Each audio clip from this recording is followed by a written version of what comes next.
स्वागत है आप सभी का आपके अपने YouTube चैनल इंडियन स्टूडेंट्स पे। तो BEO 2020 के लिए आपके सिलेबस में एक पॉइंट है, एक टॉपिक है भारत का इतिहास व संस्कृति। तो भारत का इतिहास जो है प्राचीन, मध्यकालीन और आधुनिक होता है। ठीक है, तो इस वीडियो या इस टॉपिक में हम लोग प्राचीन और मध्यकालीन इतिहास के 10 महत्वपूर्ण टॉपिक्स कौन कौन से हैं जिसमें यूपी PCS की परीक्षाओं में जो है प्रश्न बनते हैं उस पे बात करेंगे।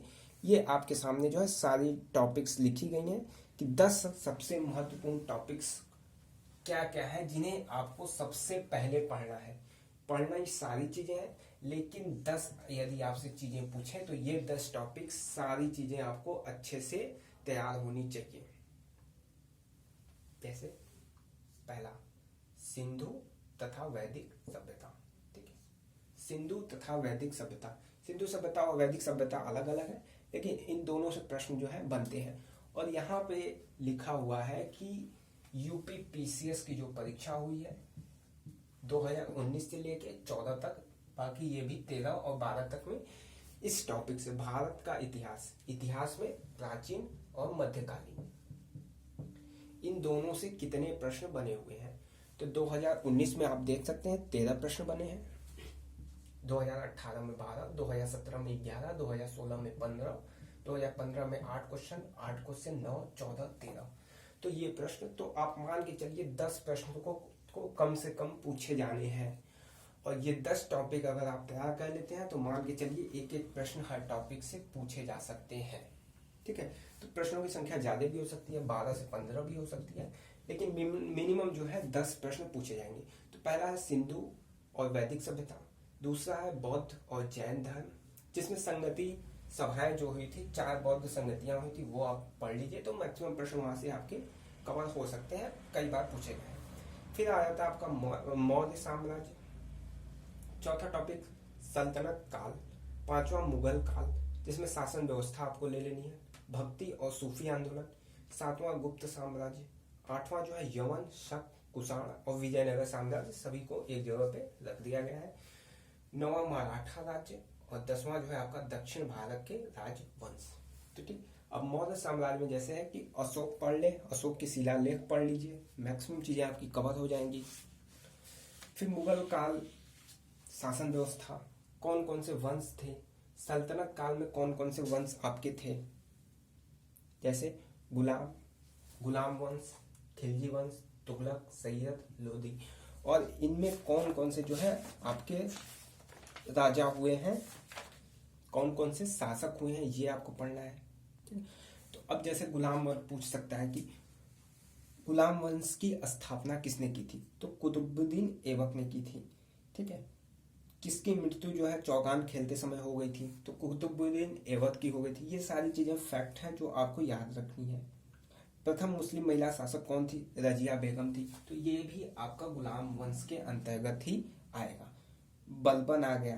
लौह और रक्त की नीति किसने शुरू की थी, तो बलबन ने शुरू की थी। तो ये सारे जो है आपका सल्तनत काल के अंदर आ जाएगा, और ये क्रम भी आपको पूछा जा सकता है। गुलाम वंश, खिलजी वंश, तुगलक वंश, सैयद वंश, लोधी वंश। तो इसकी एक ट्रिक है, गुलाब खिले तो सूंघ लू महक। तो गुलाब से गुलाम, खिलजी, तुगलक, सैयद, लोधी, ये क्रम भी 1-2 बार प्रश्न जो है पूछे गए हैं। फिर खिलजी वंश में अलाउद्दीन खिलजी मोस्ट इंपॉर्टेंट है। ठीक है, अलाउद्दीन खिलजी से प्रश्न पूछे जाते हैं खिलजी वंश में। कुतुबुद्दीन मुबारक खिलजी। फिर तुगलक में मोहम्मद बिन तुगलक इंपॉर्टेंट है, फिरोज तुगलक। फिर आपका आ जाएगा लोधी वंश। लोधी वंश भी बहुत इंपॉर्टेंट है। लोधी वंश में सिकंदर लोधी सबसे इंपॉर्टेंट है, सिकंदर लोधी से प्रश्न पूछे गए हैं।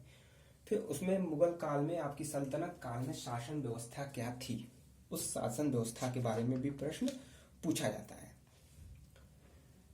भक्ति और सूफी आंदोलन से प्रश्न पूछे जाएंगे। भक्ति आंदोलन 6वीं शताब्दी में शुरू हुआ था, कौन कौन से संत थे, इन सब के बारे में। फिर आपका आ जाता है मुगल काल। मुगल काल सबसे इंपॉर्टेंट, 2 से 3 प्रश्न हो सकते हैं मुगल काल से ही पूछते। सल्तनत और मुगल, इनसे कम से कम 5 प्रश्न आपको मिल जाने चाहिए, इन दोनों से। ठीक, तो मुगल काल में बाबर, हुमायूं, अकबर, इन सब से संबंधित प्रश्न पूछे जाते हैं। जहांगीर, शाहजहां, स्थापत्य कला, किसका निर्माण जो है किसने किया था, आगरा का किला, बुलंद दरवाजा, पंचमहल, ये सारी चीजें निर्माण किसने की थी, बाबा जी ने जो युद्ध लड़े थे वो युद्ध आपको याद रखना है, पहली बार तोप खाने का प्रयोग कहाँ किया गया था। तो ये सारी चीजें आपको मुगल साम्राज्य में मिलेंगी। ठीक। अब जैसे सिंधु घाटी सभ्यता, तो सिंधु घाटी सभ्यता में आपको याद रखना है सबसे उत्तर में कौन सा नगर था, दक्षिण में, पूरब में, पश्चिम में कौन सा नगर था, कौन सी चीजें कहाँ पे मिली थी।